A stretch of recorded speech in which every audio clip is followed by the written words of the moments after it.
how the role of HR has evolved from a support function to becoming a HR business partner or a strategic business partner. The first transformational shift that I see is that we have moved from being a cost center to a value creator. Would you rather mentor 10 interns or train 10 new managers? I'll go with the managers.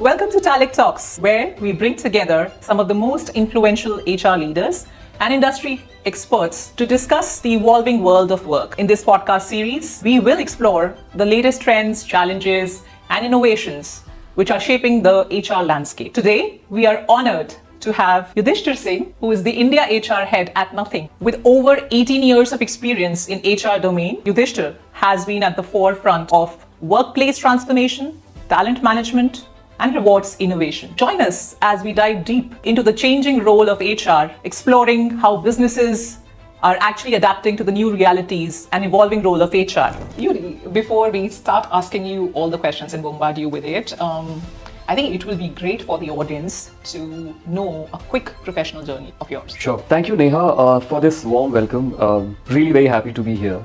And talk about something that I love talking, which is all things HR. So I was born and raised in Rajasthan. It's been about 18 plus years that I've been working. And if I were to add the experience that I had before my corporate, then it's going to be 20 plus. I started with hospitality. My father has had a hotel in Udaipur. Then came here, worked in training, quality, instructional design. As we were just speaking, my first job was with Converges into TQID. And then it was in early 2009 that I got an opportunity to work with Walmart. This was a time when Bharti and Walmart was getting together, and an absolute delight for any HR professional to grow and learn. I was with that organization. When Bharti and Walmart joint venture broke, I went on to head the HR shared service and HRIS for Bharti Retail. And some of the other brands that I worked, Max Life Insurance, then RP Sanjeev Gunka Group. I was also heading HR for Swarovski India. And I worked with Bharat Pay, and my last stint was with KPMG, wherein I was part of the people and culture consulting team, and was during that time worked with a lot of clients. Now, essentially doing nothing, part of the Nothing HR team. Wow, that's so good to hear, because you have such a wide mix of different industries by your side, Yudhisthir, and it is going to be really great for the audiences to share all the insights which you're going to share. So I think we can start with our first question, Yudhisthir, for you. Sure. And I would probably talk about certain numbers in terms of a Deloitte study. Found out that 56% HR leaders, they say that in the last 5 years, they see the HR function role being changed from a compliance administrator to a HR business partner, in true sense. So I would probably like to know your thoughts on how the role of HR has evolved from a support function to becoming a HR business partner or a strategic business partner. Well, that's a great way to start our conversation, Neha. So the first transformational shift that I see is that we have moved from being a cost center to a value creator. The second one, Neha, is technology. Technology has made a huge difference in every sphere, and HR, in any case, is also not, any different. So technology enables scalability, agility, and evidence-based decision making. So with that, whatever you're trying to do, for your organization, for your employees, is bang on. Right. It's really changed a lot. And the third thing which I feel is has made the shift is employee-centricity. So with the changing workforce, with having Gen Zs and Alphas coming ahead, with different demographics and societal values, the employee-centricity element has also made a lot of shift. So I think HR has now moved from managing people to shaping organizations' culture, strategy, and overall creating a societal impact. Very good point, I think, Yudhisthir. And now that we are talking about the HR strategies, there are studies also done. It has been found out that organizations that use HR analytics effectively are 3.1 times better in terms of recruitment efficiency and employee engagement. And this is a survey which has been done by PwC HR Tech. Okay. And When I talk about the data part of it, as per you, Yudhisthir, what impact does data-driven decision making have on HR strategies, and how can organizations leverage it better? Neha, talent management strategies are undergoing significant transformation, driven by technology advancements, the shifting workforce expectation, and ever-evolving business needs. And I think what you said, how you connected it to, the data-driven world and all that is very relevant.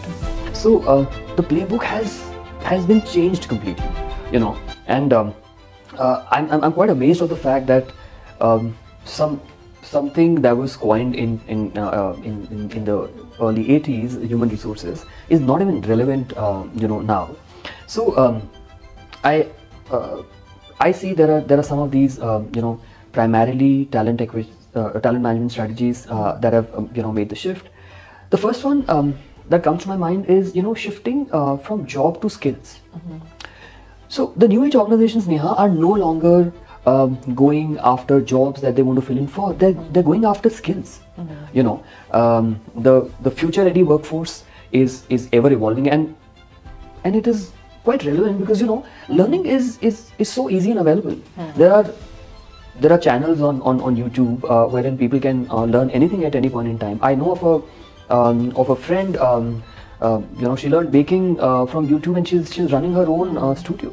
So learning has become so accessible that this actually has shifted the entire paradigm. And now organizations are looking more for skills. The second thing is, hybrid work and flexibility are non-negotiables. I mean, in a time like today, you cannot think of a setup wherein an employee has to go and punch in and all of that, because we operate in a VUCA world. So that's another thing that I believe is relevant. And which is now a Bani world, in fact. Yeah, which is the Bani world, very true. Yeah. And then, if you go back in time, we used to look at, the way I said used to, I'm making myself feel like I'm really old. But yes, I've been one, who's seen the transition. So, employee experience is something, that has taken over the earlier, term, which was employee engagement. So I don't think you really need to engage the employees. You need to give them an experience right now. Experience that's a competitive advantage of the look and feel of offers. To what are the facilities that you're giving them. Certain hygiene factors are given. I'll be very candid to share here. If you do not have a good coffee in your office, I think it may sound very, very simple, but I have a real-time example that your employees will just not be happy about it at all. So employee engagement, in my opinion, is a term that is obsolete now. We have to go to employee experience. Then any talent decision that you make right now has to be data-driven and AI-powered. Who you want to hire, what is the demography, what is the skill set, all that has to be non-biased and has to be driven from data as per today's requirement. What else? Yes, one more thing that I feel is a shift in the talent management transformation right now is the rise of gig workforce. I mean, there used to be a time wherein full-time job was considered good and stable, but at this point in time, based on the time available, skill available, based on the investment in time and energy that an employee wants to make, he or she has options to work and contribute to an organization, and sometimes more than one. Look at the most creative freelancers, who are working in the digital space, creating assets or doing marketing work. They're doing brilliantly well, and that's what an organization needs to be cognizant of and adapt. And then I think with the new age population, one thing which we haven't been able to do so far, but we should do as an HR fraternity now, is come up with the concept of lifelong employability. Continuous learning, Neha, is very important for people, right. and this is the kind of population that we are hiring. So if you sometimes when you're hiring these these young management trainees, they would leave a a good organization for a startup because they get to learn, do and experiment here is something that'll make entrepreneurs out of them. So that's also an element I think which HR should be very cognizant of and have this as an included in their talent management philosophy. And how we can do that is why should we not have like a young Turk competition in the organization wherein you're just asking people to come up with ideas? And believe you me, having tried this in one of the places that I worked, I have seen that when people are given an opportunity to explore their creative side, they go all out, and that works to your advantage. Not only you're able to get good talent and good ideas, but your people are also motivated and they stay with you. And last but not the least, well, the list is long, but I'd like to end it with just one bit that I think sustainability and ESG linked talent strategies are also very important. The workforce today is very very cognizant of the impact that they're creating in the world. They are they will go for products which are environment friendly. They will go for organizations which has a cause. So to be able to attract such people, I think organizations should also be focusing on stability and ESG. Well, I'm not trying to say that you should focus on stability, sustainability and ESG only to attract talent. But I'm saying if you as an organization represent something like that, then in all probabilities, people would want to work. I would want to work with an organization, which resonates with my purpose. So yeah, just to sum it up, Neha, I think talent management is no longer about curating experience, skills, and all of that. Talent management is now about attracting the right kind of talent, letting them know that this is what the organization sort of stands for, and let them work for you, innovate, thrive. Yeah. So I wanted to really ask the next question because now 75% of employees, they are looking at the job stability in comparison to the compensation which is being offered to them. So I wanted to really know the strategy around attracting and retaining the top talent. I believe it is very important for an organization to be able to understand its soul and put it out there. And when I say that, what I mean is that employee branding is very important. The moment whatever you stand for. I'm not saying that you stand for A, B, or C. If you may want to work for upliftment of the society, or you may or may not have a social cause. It's absolutely fine. But what an organization really needs to do is to make sure that it has a very clear value proposition for its team, and that's very clearly communicated. So the idea is that you're able to attract people who will be the right fit for you, and this is the only thing that I like to add. Because it's not doing any good to any one of us if we are having people and not probably giving them the right kind of skill set. I'm sorry, using the skill set or giving them the right kind of culture or environment to sort of work on. So it's important. It's important to have a strong talent management philosophy that I just spoke about. It's very important to know who's your prospective employee. And it's very important to sort of go ahead and have a strong employee value proposition and employer branding, so that you're able to put across your values, mission, purpose, and people who resonate it, have an opportunity to come and work with you. So now that you've touched the employee branding part of it, Yudhisthir, I think there is this question which is coming in my mind, and I really want to ask you that do we have like a defined 3-4 themes for any organization to have in place, so that they have that right kind of employee value proposition, and they have their employer brand really standing out there to attract and retain the best talent available in the market, because the market is very, very competitive right now. Yeah. Great, Neha. Employer branding also happens to be one of a very close, a topic very close to my heart. So I think it plays a pivotal role, in building strong workforce by shaping how your current and prospective employees actually perceive an organization. So quite honestly, Neha, in today's time, I believe it really goes beyond the talent acquisition, the marketing strategies that we do around talent acquisition and trying to attract talent, because employer branding is not nice to have anymore, but it's a very strategic imperative that directly impacts an organization's ability to be able to stand out. And as you very rightly pointed out, there is so much of talent. However, there isn't enough talent for any organization. That's why we spend so much on attracting the kind of people who will vibe with the organization.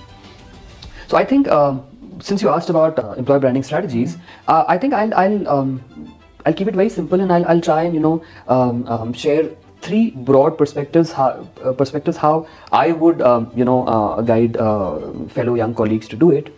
The first one is attracting the prospects.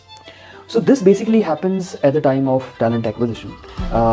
Campus is a very good way, because you have a very defined population that you can go. So you could go to the kind of campuses which does courses which are relevant for you. You would have the fresh batch. You would have their you would have their scores and their abilities and everything. So ensuring that the kind of campuses that you want to hire from have a good opinion of you as an employer is very important, and that's what the first bit of employer branding, the first pillar actually comes from, wherein you want to hire talent. The second one is for the population who's here with us already, because believe you me, employer branding is not only for acquiring talent. Employer branding is also very important to be done to make sure that whoever you've got in stays with you. In your day-to-day, it's very important that you let people know that they're on the right ship. So some of the things, and we can talk about it in detail, after the chat probably. But some of the things is employee stories, creating employee champions, creating those moments, and creating those opportunities wherein anyone who has been in the organization and has done well has a story to tell, and that gets circulated everywhere. I think this works very well. And the third one is for people who may not be your prospective hires, and surprisingly so, I focus a lot on them. Neha, I don't remember what Google does to attract people, but the kind of benefits that they give, the kind of the kind of experience that they give to employees. I mean, anyone and everyone wants to go ahead and work there. That's the third pillar. It's very important for us to be able to create those differentiated experiences, for our employees. That becomes a talk in itself. I believe the proof of pudding lies in eating. So until and unless you have done something differentiated, in terms of an experience, all that you're doing is like curated. All that you're doing is something that you're pushing. But this is your branding that comes naturally, and this is something that I, as an HR professional, would like to focus on.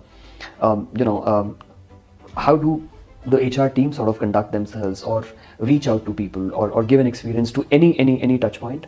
That's something that gets talked about. So that's the third pillar, Neha, that I feel. Right. I mean, very interesting points you shared, Yudhisthir.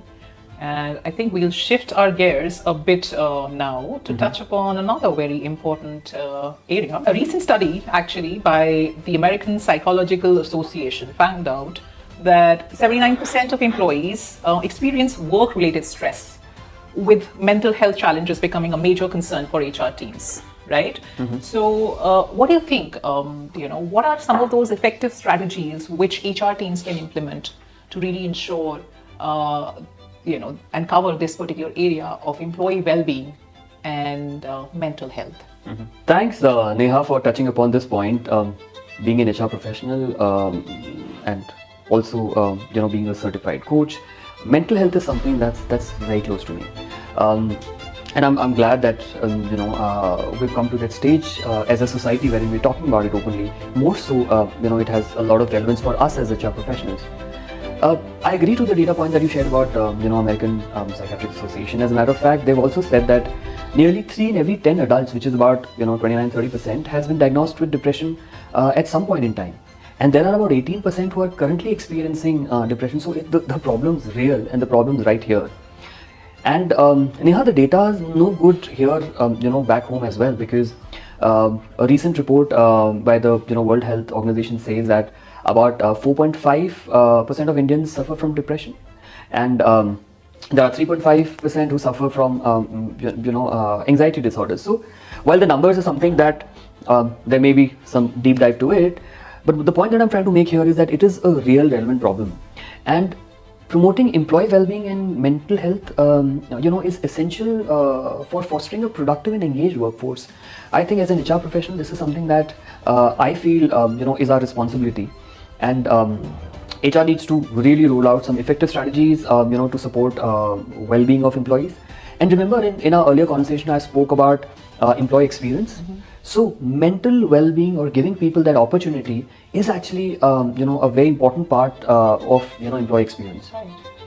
Brilliant. So I think that point which you shared around that it should be the gym for your mind, it's so relevant.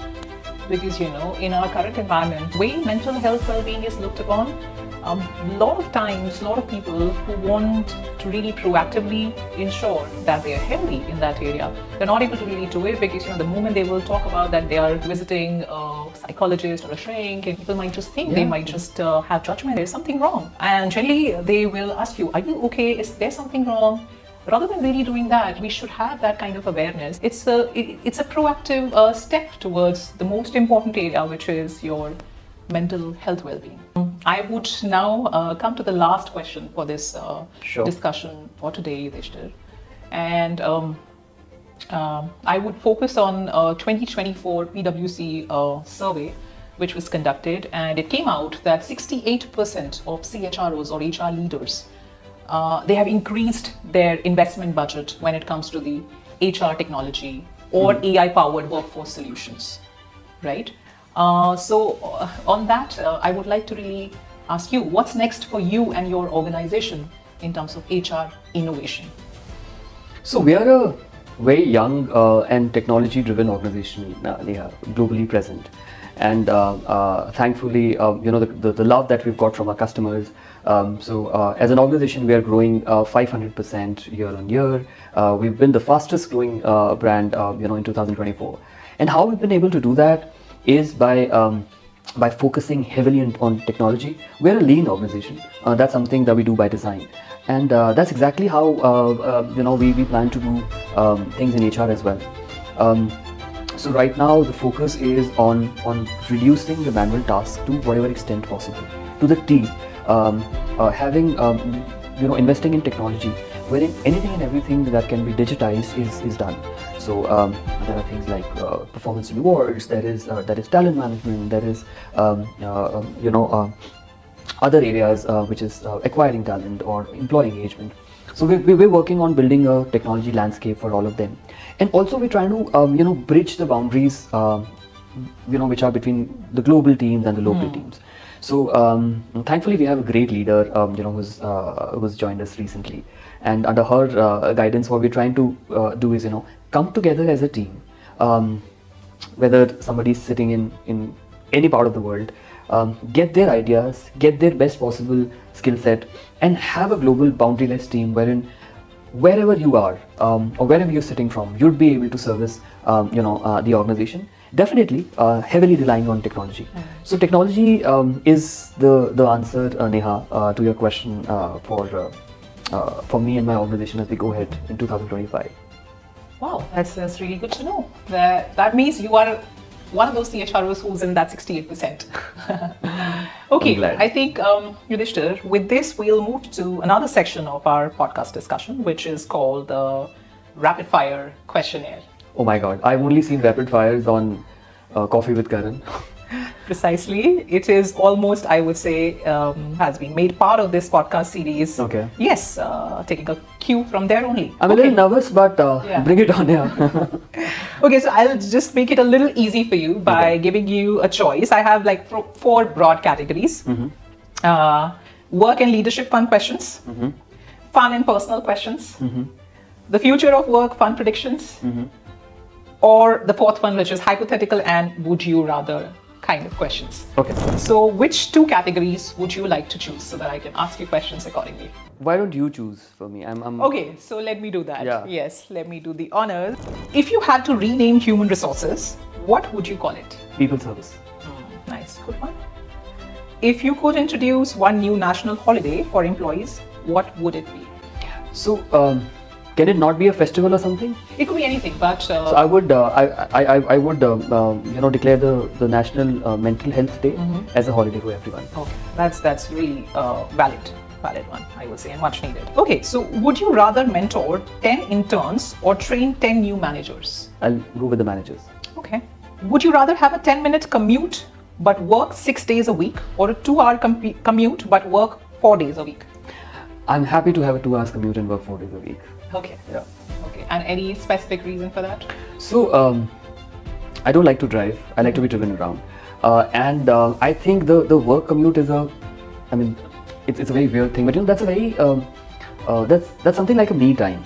So I listen to podcasts. I have a list of phone calls that I have to make. I talk to my mother every day during that time, and quite honestly, when you are at home, you're a father, a husband, or a son. When you're at work, you're a manager, an employee. That's the time which is no man's land. Right. I enjoy it, and I don't want to. I'm one of those people who don't mind commuting. So, yeah. A very interesting, rationale you have shared about the no man's land. I think much needed for everyone. Yeah. So please note that. Okay, so I think I'll have another 2 or 3 more questions. So bear with me. Okay, what's one thing people would be surprised to know about you? I'm quite artistic. I sketch and paint. Oh wow. Yeah. I also try to sing, but I just try. Okay, I did not know about that. I've worked with you for some time, so really nice. I mean, that helps really for your creative side to explore and express. That's a very good thing. Okay, so last one. What's the most unusual job you've ever had? So I'll go back to my first job. My father has a hotel, and how it is for Rajasthani families, you're supposed to go and start working there. And when I started, working, the first thing that I did, I thought I'd go and sit at the reception and do some swanky job and be happy about it. But my father asked me to go and start from the kitchen, so I did dishes for some time during my first stint. And when you work in an industrial kitchen, the problem is that you're stinking of food, and there is so much food that you smell that you cannot eat. So yeah, that was one odd job that I did, but I think this was also something which laid foundation for whatever I had to do for the rest of my life. So after that, that made me humble, and whenever I went on to work, I always started from the scratch. So yeah, that's the good and bad both thing. I would say definitely good, because obviously it brought a lot of humility in you at the beginning of your career. Thank you for sharing that. And I think that's a wrap for us for this podcast series. I thoroughly enjoyed my time with you, Yudhisthir. Thank you so much for coming down today for this and sharing all the valuable insights with us. Thank you so much. Thank you so much, Neha, for having me. I really enjoyed the conversation. Your questions, the data, everything, really got me thinking. And I couldn't have asked for more. So happy to be here, and all the best for whatever you set out to achieve. Thank you. And as for the audience, I would like to share that please subscribe to our YouTube channel, which is called Tallect Talks, for more such podcast series and discussions with all the seasoned HR industry experts. We have our social media handles on LinkedIn and Insta also. Please do follow us on our LinkedIn page again by the name of Tallect, and on Insta as well. And we will keep sharing all such valuable discussions with the professionals, which is going to help you all in your professional journey. So that is the intent. Thank you so much, everyone.